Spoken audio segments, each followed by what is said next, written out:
Hermoso himno de la cristiandad, sublime gracia. Esa sublime gracia que nos es dada en la persona de Jesucristo y en quien podemos encontrar la plenitud de vida que en su palabra nosotros podemos aprender.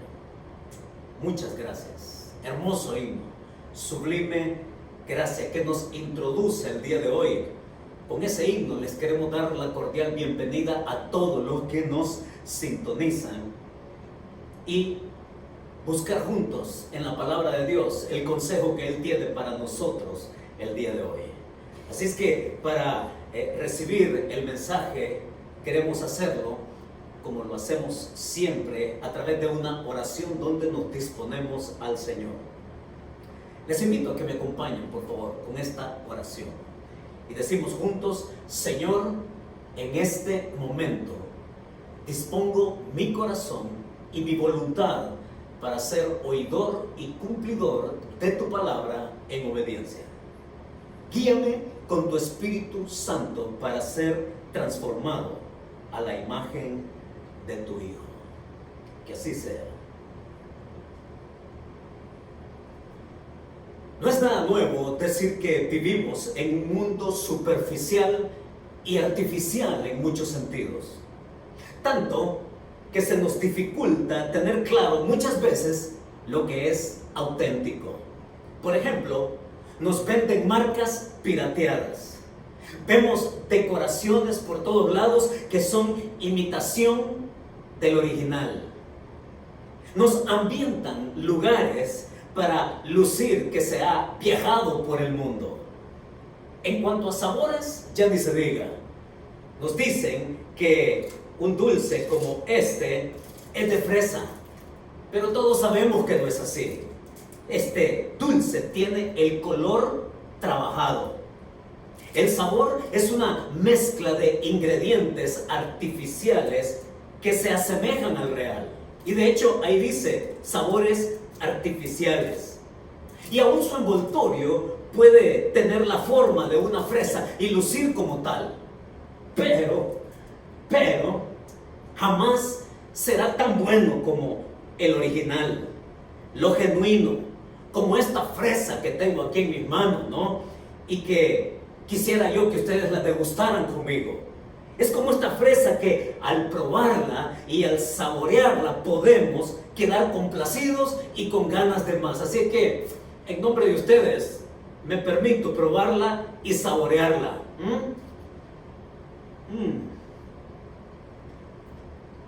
Porque ciertamente, saborearla y probarla, no hay comparación. Es que no hay comparación. Y debemos decir también que tristemente esto de la vida espiritual y la necesidad espiritual que todos tenemos, muchos se inclinan con su corazón a lo aparente, a lo superficial, a lo pretendido, a lo pirateado y peor aún, llegar a sentirse cómodos y a gusto con eso. En nuestra serie, el día de hoy, ¿a quién acudes? Hoy el título que yo decidí darle al mensaje se deriva precisamente de lo que el autor bíblico nos dice en el texto sagrado, en la epístola a los Hebreos. Y el título que yo decidí darle el día de hoy al mensaje fue Ser o Parecer. Ser o parecer.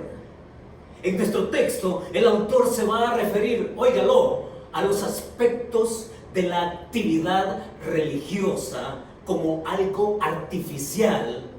Y él va a establecer la diferencia entre eso y la verdadera espiritualidad cuando se sigue a Jesucristo, cuando se conoce a Jesucristo. Y las actividades religiosas se van a parecer a un dulce artificial como de fresa, y la espiritualidad se va a parecer a lo auténtico, a lo original. Y es ahí donde el día de hoy vamos a estar meditando, porque para muchos, oiga, para muchos la religiosidad y la espiritualidad son una misma cosa. Pero el autor el día de hoy nos va a decir que no es así, que hay una diferencia abismal, y por eso es que él nos invita a que nos dejemos guiar y nos dejemos enseñar a la luz de lo que encontramos allá en Hebreos capítulo 6, versos del 4 al 8, donde hoy vamos a tener nuestro mensaje. Hebreos capítulo 6, versos del 4 al 8. Y establezcamos el contexto, por favor. Queremos entender el texto en su contexto.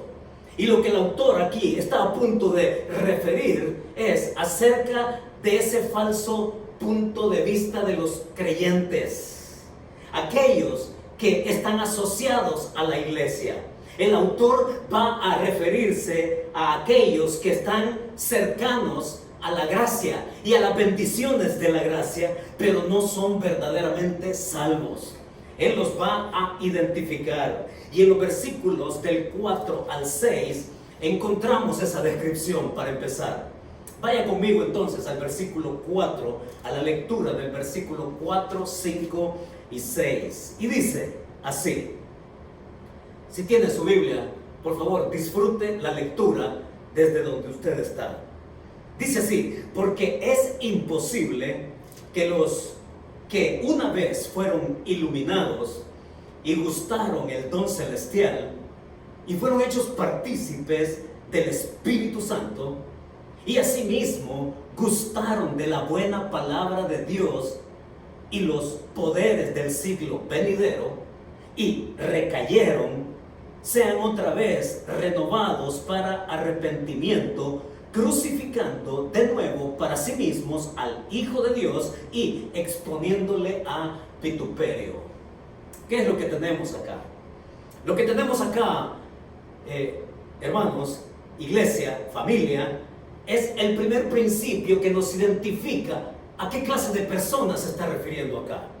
En los versículos del 4 al 6 nos va a dar el primer principio. Y el principio tan claro en estos versos es este: que te gusten las cosas espirituales no significa que las poseas. Se lo voy a repetir porque necesitamos estar bien claros en esto. Que te gusten las cosas espirituales no significa que las poseas. Y él está haciendo una descripción de aquellos que fueron iluminados. Y prestémosle atención, por favor, a palabras muy claves acá en el texto. Va a decir los que fueron iluminados. Y los que fueron iluminados tienen que ver con aquellas personas que han sido expuestos a la gracia de Dios. Iluminados en el sentido de ver cómo el evangelio sí puede tener fruto en la vida de la persona. Pueden comprobar que el evangelio es real, que tiene sus muestras, que tiene sus señales. Y que el ser iluminados por fuera con la gracia de Dios no significa que tengas la luz interior. Eso es lo que está diciendo el pasaje. Es la luz que te es dada y que te ayuda, que te guía, que te conduce para que tú conozcas esa gracia. Pero estos que fueron iluminados y que fueron expuestos a la gracia de Dios, no solamente que la gracia les guió a la persona de Jesucristo, sino también va a decir ahí que asimismo gustaron de la buena palabra de Dios. gustaron, dice, del don celestial, gustaron de todo lo que la gracia implica y que les fue mostrado con la realidad del caso aquello que también podría ser parte para ellos. Pero una vez más, el que te gusten las cosas espirituales no significa que las poseas. Dice que gustaron el don celestial, es decir, la efectividad de la gracia en la vida de otros. Pudieron comprobar en otras personas que verdaderamente el Evangelio es transformador, que el Evangelio trae una nueva relación, que el Evangelio le da propósito, sentido a la vida, e incluso de cara al futuro lleva a un destino que es seguro también. Todas estas personas que fueron iluminadas, que gustaron la palabra de Dios, los poderes del siglo venidero, todos ellos gustaron, y cuando vieron eso, ciertamente lo aprobaron. Cuando vieron todo eso, lo aprobaron. ¿Y quién iba a decir algo distinto a eso? Cuando Jesucristo estuvo sobre la tierra, vaya si Él no fue la expresión completa de la gracia de Dios. Siendo Dios mismo, es Jesús quien muestra su gracia y lo manifestó de diferentes maneras, llenando necesidades físicas en todos los aspectos, en todos los sentidos, pero más que eso, llenando la necesidad espiritual que toda persona tiene. Y es Jesús quien les muestra que lo artificial y lo superficial no se compara con la espiritualidad que Él les invita a tener en su gracia. Y es Jesús personalmente quien se las ofrece. Mostró gracia directa a ellos. Y cuando Él dejó de estar en la tierra, cuando Él murió, resucitó y ascendió al cielo, quienes continuaron esa obra fueron también sus discípulos, que le dieron también seguimiento a lo que Jesús predicó, a la buena palabra. La gente fue expuesta a la buena palabra, fueron expuestos a los milagros hechos por el Espíritu Santo a través de ellos, de la misma manera como Jesucristo los hizo en su momento. Y la gente también, cuando veía aquello, lo aprobaba. Lo aprobaron tanto como lo aprobaron con Jesucristo en su momento. Y todos estos aquí, ellos fueron expuestos directamente a esa sublime gracia. Ahora, dice acá que estos que gustaron, en el verso 6, estos que fueron iluminados, dice que estos recayeron, sean otra vez renovados para arrepentimiento, crucificando de nuevo para sí mismos al Hijo de Dios y exponiéndole a vituperio. ¿De qué estamos hablando acá? Es Jesús que habla que estos que les fue mostrada esa gracia, que fue mostrados esos poderes, que pudieron ver la enseñanza de Jesús y de los discípulos con respecto al futuro, dice que estos rechazaron esa gracia. Rechazaron esa gracia, y la manera en que típicamente una persona rechaza la gracia, ¿sabe cómo es? Típicamente cuando una persona rechaza la gracia es cuando precisamente estamos en crisis. Es en crisis cuando la persona dice: yo pensé que Cristo no me iba a fallar. Y muchas personas cuando están en crisis es cuando se pone en evidencia si es superficial, si es artificial o si es genuino y si es auténtico. Es esa persona que es expuesta a la gracia continuamente cuando ve en la comunidad de fe, en creyentes en Jesucristo, cómo Dios actúa en la vida de ellos y que les es manifiesta esa gracia de cómo Dios puede hacer también con la suya. Pero esta persona, cuando vienen las crisis, entonces dice: yo atendí o yo asistí a la iglesia por un tiempo y me convencí que el cristianismo no vale la pena. ¿Ha escuchado a gente así alguna vez? Gente superficial, gente que hace de la actividad religiosa lo que no puede ser llenado por lo auténtico, por lo natural, por lo, mejor dicho, sobrenatural. Porque la vida de Cristo es sobrenatural. Y dice, ¿no? Yo fui por un tiempo y no funcionó. Es esa gente que dice: la vida cristiana no vale la pena. Es ese tipo de persona que simplemente es un asociado a la iglesia, que aprueba que se canta bien, que aprueba que el mensaje estuvo bonito, que aprueba que las cosas que hace la iglesia son cosas buenas, que aprueba todo lo que experimentan entre ellos, pero que nunca lo hacen parte de sí mismo. Son asociados. Es que entre ser y parecer hay una gran diferencia, mis hermanos. Son cosas distintas. La religiosidad y espiritualidad no son la misma cosa. Y entonces el verso 6 dice que estas personas que simplemente son asociados, que les gusta, sí, que aprueban, sí, pero que jamás hacen una decisión por Jesucristo, dice que estas personas recaen. ¿En qué sentido recaen? Recaen en lo que dice el verso 6. Dice que una persona que nunca toma una decisión por el Señor, que si bien aprueba todo lo que los demás hacen, que son parte de una comunidad, jamás van a ser salvos. ¿Por qué? Porque para ser salvo se necesita ser un pecador arrepentido, ser una persona que le dice a Jesucristo: te rindo mi vida. Y mientras eso no sucede, la persona sigue siendo solamente un simple asociado. Sí, y dice ahí, ¿no?, que crucificando de nuevo para sí mismos al Hijo de Dios. ¿Sabe que esto me llamó la atención? Crucificando para sí mismos al Hijo de Dios y exponiéndolo al vituperio. Esto es importante. Esto no lo podemos dejar así a un lado o mencionarlo así de paso. Necesitamos detenernos acá, estacionarnos, porque el escritor invita a que nosotros tengamos claro qué significó la cruz del Calvario.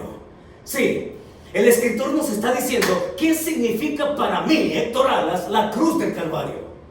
Porque para Dios significó algo grande, lo que significó también para Jesucristo y lo que tendría que significar a cada uno de los que nos están oyendo el día de hoy. Déjeme decirle qué significó la cruz del Calvario para Dios, el Padre. La cruz del Calvario significó la muestra total y completa y plena y absoluta de Dios en su Hijo, porque de tal manera amó Dios al mundo. Para Dios, la cruz del Calvario significó gracia, la gracia tangible, la gracia que se podía apreciar directamente a través de su propio Hijo. Es Dios que la cruz del Calvario significó: yo les ofrezco mi gracia. Eso significó la cruz para el Padre. Ahora, ¿qué significó también la cruz para Jesucristo? Para Cristo, la cruz significó sufrimiento. Significó dolor como nadie más lo había experimentado. Significó muerte. Significó, por encima de todo el sufrimiento físico, significó redención espiritual. Ese hombre impecable murió por el pecado suyo y mío, y llevando la condenación ahí del pecado en su propio cuerpo, en su sacrificio, Jesús padeció aquello que él nunca había experimentado. Jesús llevó en su propio cuerpo el pecado de todos nosotros. Eso significó la cruz del Calvario para el Señor. Y si para Dios significó eso, gracia, y si para Cristo significó misión redentora, entonces merece la pena que también nosotros nos respondamos: y para mí, ¿qué significa la cruz del Calvario? ¿Qué significa? La cruz del Calvario, note que dice que los que lo rechazan se ponen como aquellos que estuvieron precisamente al pie del Calvario. Los que recayeron, los que ven la gracia, los que la aprueban, los que la aplauden, los que son parte, los que son asociados, los que les gusta, pero que nunca deciden por Jesucristo, se ponen como aquellos que estaban a la distancia de la cruz del Calvario, gritándole: crucifícale, crucifícale. Porque la cruz para muchos ahí significó rechazo, significó maldad. Y la respuesta a la gracia de Dios y del Hijo fue rechazo. No se trata de ser religioso. No se trata de ser religioso. Porque la religión te va a mantener en un estado artificial y superficial. Ser no es lo mismo que parecer. Y de ahí que el escritor nos lleva al segundo principio en el versículo 7. Entonces ya nos ha dicho, ¿no?, que te gusten las cosas espirituales no significa que las poseas. Que la luz te haya iluminado no significa que esa luz sea interior en ti, mientras no decidas y respondas a lo que significa siempre la cruz del Calvario para ti. Nos lleva al segundo principio el escritor, y para conducirnos a ello nos pone un ejemplo que es fácil de entender, un ejemplo, oiga, que la persona más simple sabe entender, y nos lo va a poner pedagógicamente para que nos quede claro y que nadie diga, bueno, ¿qué quiere decir eso? Nos lo pone acá en el verso 7 y dice el ejemplo que pone: porque la tierra, dice, que bebe la lluvia que muchas veces cae sobre ella y produce hierba provechosa a aquellos por los cuales es labrada, recibe bendición de Dios. Lo que el versículo 7 con este ejemplo nos va a marcar es que la señal de la regeneración es el fruto. Y por eso ya ha puesto el ejemplo de la lluvia. Y ya sabemos nosotros cuando llueve, ¿no? Ya sabemos cómo reverdecen los campos. Ya sabemos cómo es que un terreno con la lluvia, cómo fructifica y cómo... ¡Qué rico!, ¿no? La lluvia como señal de bendición. Y al darnos el ejemplo, él va a decir, refiriéndose a aquellos que sí saben responder. Y luego va a hablar de los que no saben responder. Primero veamos los que sí saben responder. Porque esta lluvia que cae como símbolo de bendición y de gracia de Dios, y aquellos que la reciben, que la creen y que la poseen, dice que esta lluvia produce fruto. Y cuando hablamos de la lluvia, nos enmarca en la experiencia que la persona tiene cuando le entrega su vida a Jesucristo. En el momento en que la persona le rinde su corazón al Señor, viene ese obrar del Espíritu Santo, eso que se llama regeneración. La regeneración, que no es otra cosa que el acto del Espíritu Santo por medio del cual Él ofrece nueva vida. La nueva vida que se puede tener en Cristo es realizada por el Espíritu Santo, impartida por el Espíritu Santo. Y cuando el Espíritu Santo viene y hace morada en nosotros, es como la lluvia que cae, es como la lluvia que produce fruto, es como la lluvia que multiplica ese fruto al punto que también hace que esta persona renovada en Cristo pueda influenciar a otros. Eso es lo que está diciendo el ejemplo acá en el verso 7. El principio, ¿no?, va a decirnos que la señal de la regeneración es el fruto, indudablemente. La ilustración de este verso entonces representa a todos. Se parece, ¿recuerdan ustedes en Mateo capítulo 13? Cuando Jesucristo cuenta aquella cantidad de parábolas allá en el famoso capítulo 13 de Mateo, las parábolas del reino. Cuando Él cuenta, ¿no?, de que el sembrador salió a sembrar. Y que parte de la semilla cayó en terreno pedregoso, espinoso, al lado del camino, pero que la semilla también cayó en buena tierra. Es el mismo terreno con diferentes porciones de tierra, pero la que cayó en buena tierra dice que esta llevó fruto, que se multiplicó. Y cuando habla de multiplicar es porque el reino de Dios, la persona que conoce a Jesucristo, que se entrega en fe, que le rinde su corazón y que camina con Él y que persevera en Él, es una persona que recibe la lluvia y que constantemente responde a la gracia de Dios y que se vuelve una persona que influencia a los demás. Ese es el que cree, el que lleva fruto, el que gusta a los demás, que influencia a los demás. Así que el ejemplo es bien claro, ¿no? El ejemplo es bien sencillo. Pero luego de este ejemplo, nosotros hasta podemos recordar aquello del trigo y la cizaña. Porque ahí en el verso 8 nos va a mencionar de aquellos que no saben responder a la gracia de Dios. De nuevo, no perdamos de vista el contexto. El contexto es de gente asociada a los que tienen fe. De gente que le gusta estar ahí, que le gusta oír, que le gusta cantar, que le parece muy bien escuchar la palabra, que es un asociado y que aprueba todo lo que hacen, pero que jamás hacen una decisión por Jesucristo. El versículo 8 nos expone al siguiente grupo, de los cuales nosotros también tenemos que estar enterados. El verso 8 dice, pero la que produce espinos y abrojos es reprobada. Está próxima a ser maldecida. Está próxima a ser maldecida y su fin es el ser quemada. Eso es lo que dice el verso 8.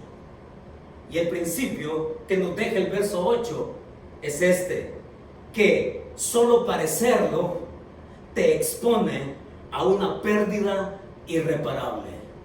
Solo parecerlo te expone a una pérdida irreparable.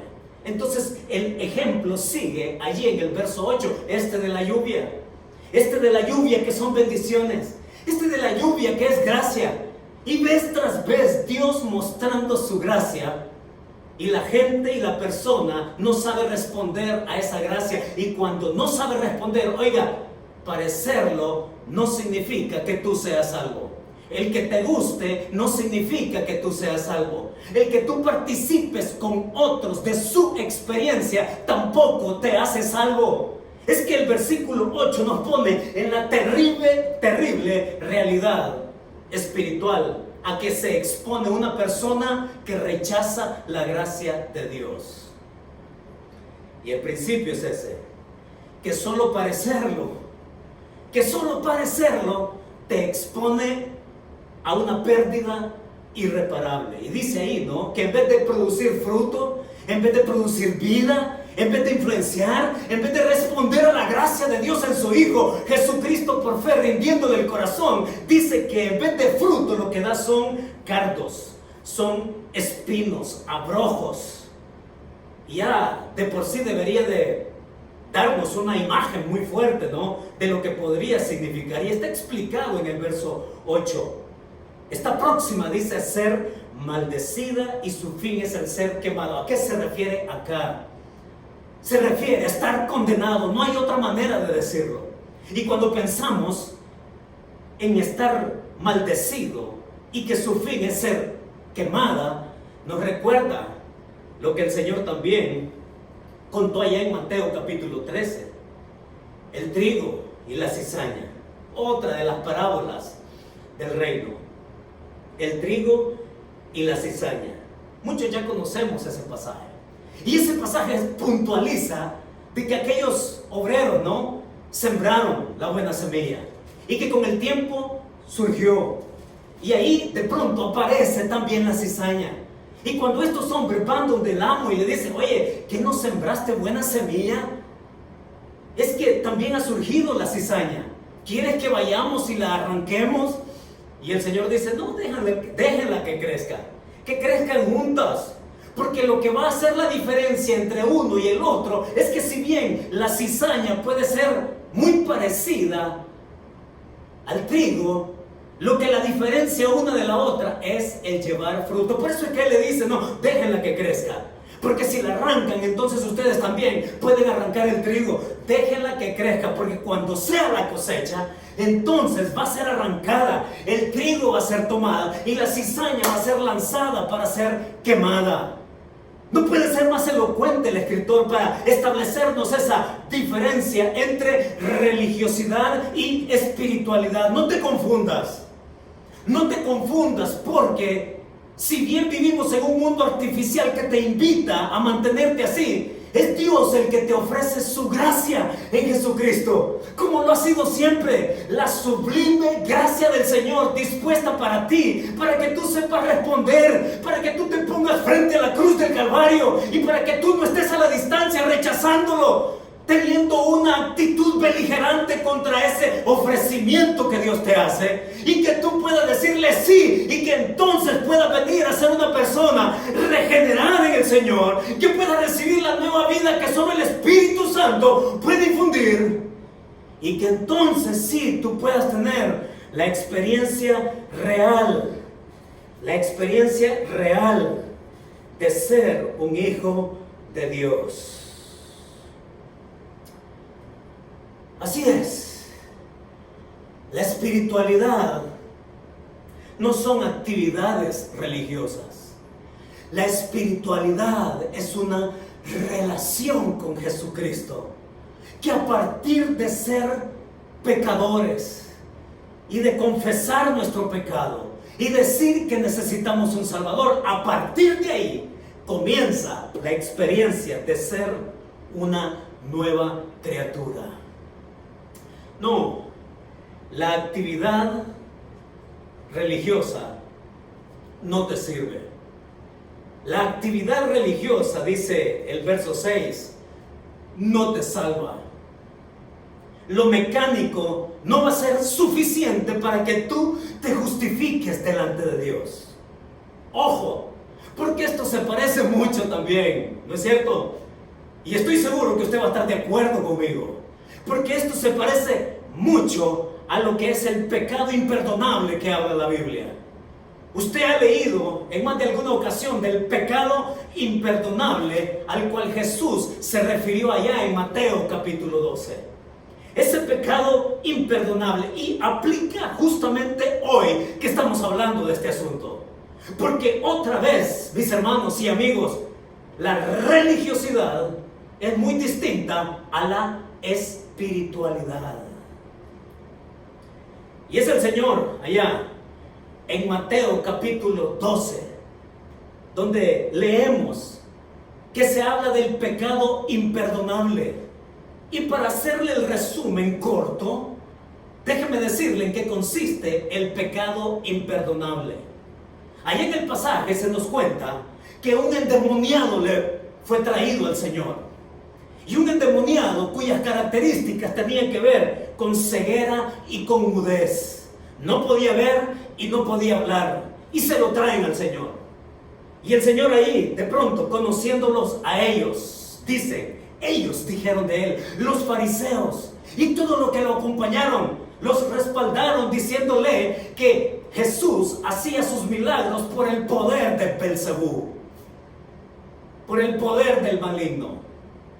Y que allá en aquella ocasión Jesús les dice, imagínense ustedes la escena, Jesús les dice, ¿no?, que nadie puede estar contra su propio reino. No tiene sentido, les dice, que Satanás eche fuera a Satanás.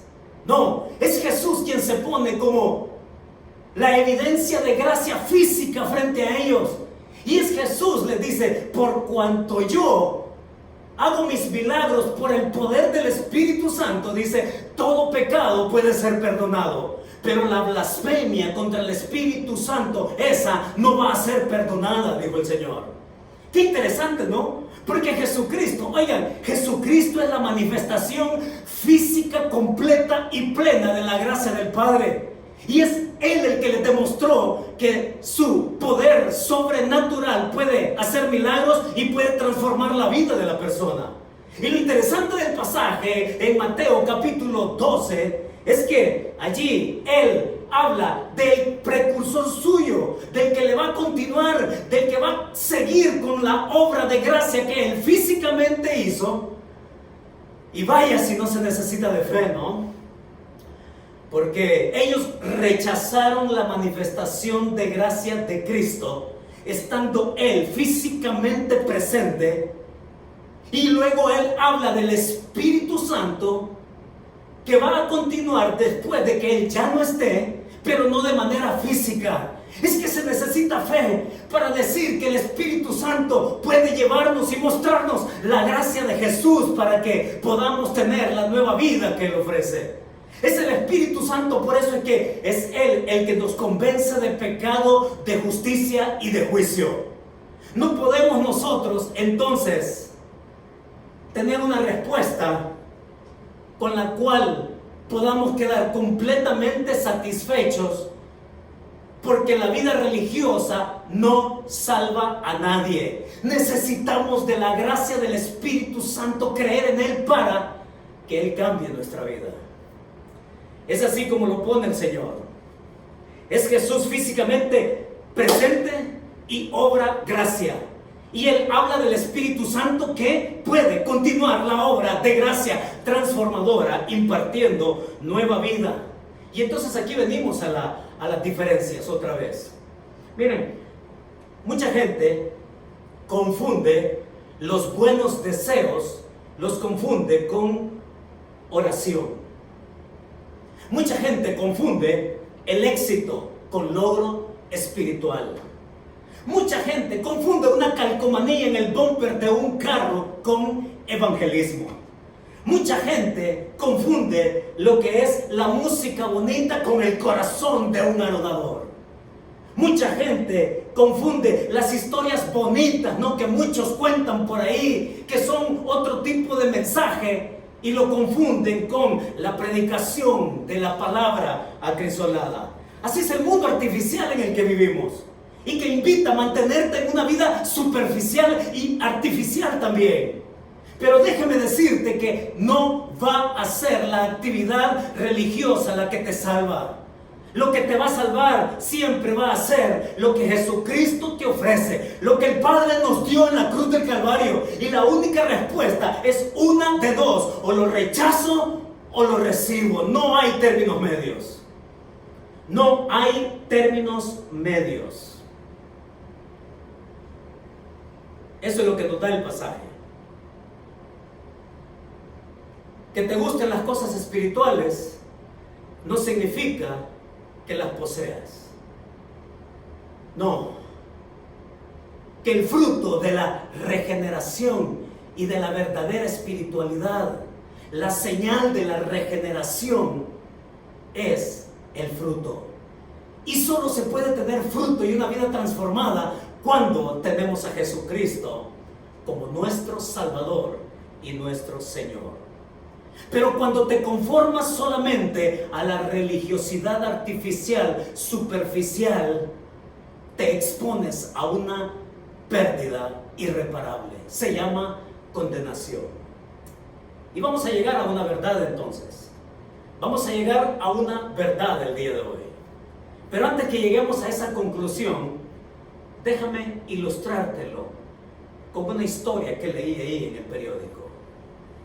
Es de este hombre que muere en un accidente de tránsito. Este hombre siempre estuvo opuesto a los cinturones de seguridad. Y es que algunas personas simplemente no los quieren usar porque los consideran molestos, incluso cuando la misma ley los exige. Pues este hombre, según la noticia en la prensa asociada, un neozelandés llamado Iván Segedin, lo llevó a un extremo. Este hombre durante un tiempo fue multado con 32 multas porque no usaba su cinturón de seguridad. Y vez tras vez, este hombre, si bien le costaba caro, este hombre seguía impertinente, mejor dicho, a no usarlo.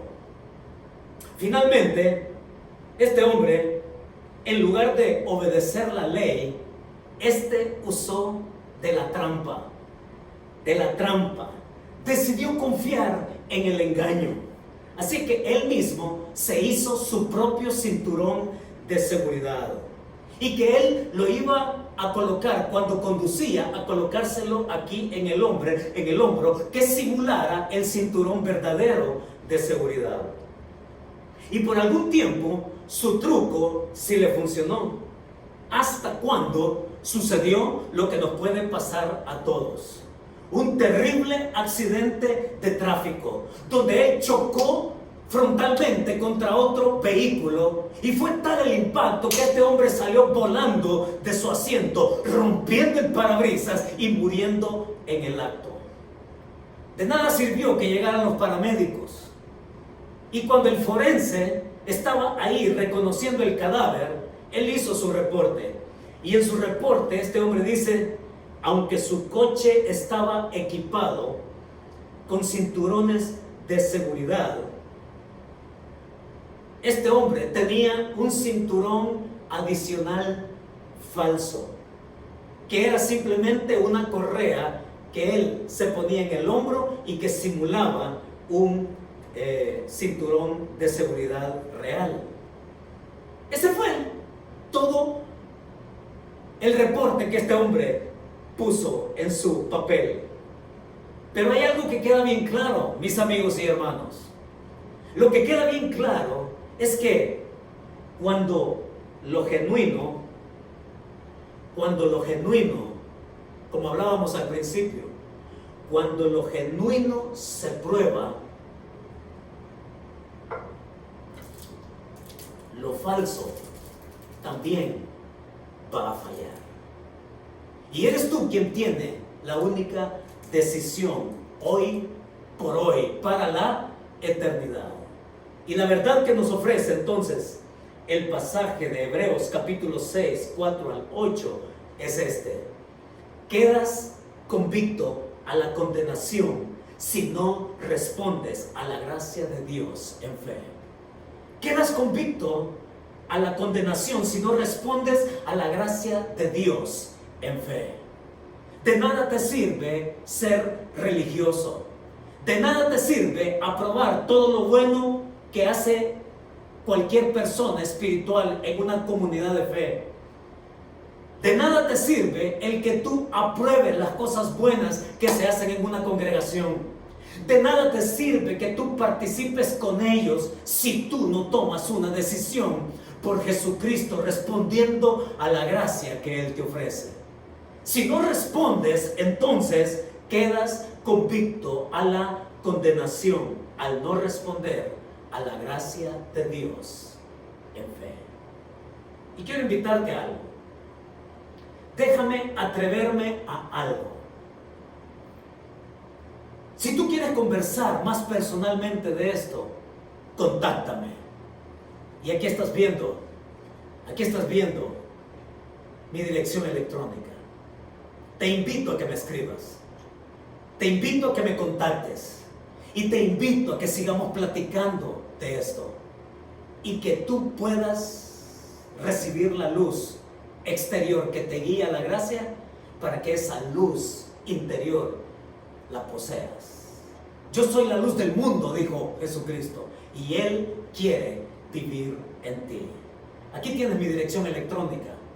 Contáctame y podemos hablar. Mientras tanto, permíteme orar por ti. Oramos. Señor, muchas gracias por este momento, por esta ocasión que nos da, Señor, para reafirmar dónde es que nosotros estamos, para comprometernos a seguir respondiendo a tu gracia, caminando con tu Hijo Jesucristo, para influenciar a otros, Señor, con la vida transformada que tú nos has dado con tu Espíritu Santo. Y permítenos, Señor, ser portadores de tu gracia.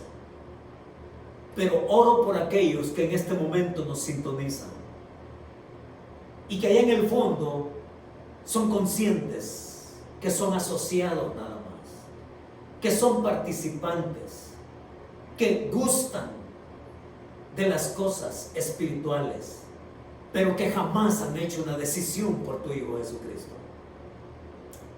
Oro por ellos en este momento, para que tu Espíritu Santo los conduzca a esa respuesta de fe que tú esperas.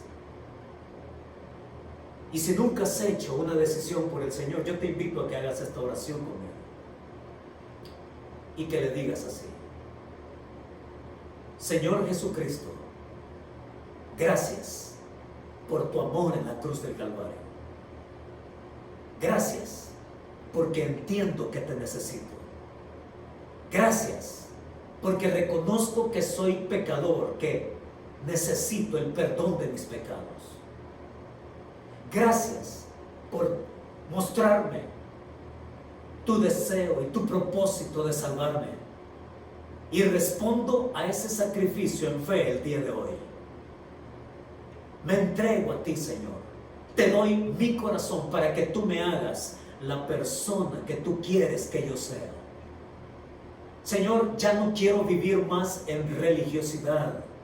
Quiero vivir en una espiritualidad en comunión contigo a través de tu Hijo Jesucristo. Muchas gracias, Señor, por darme la oportunidad de responderte en rendición a ti.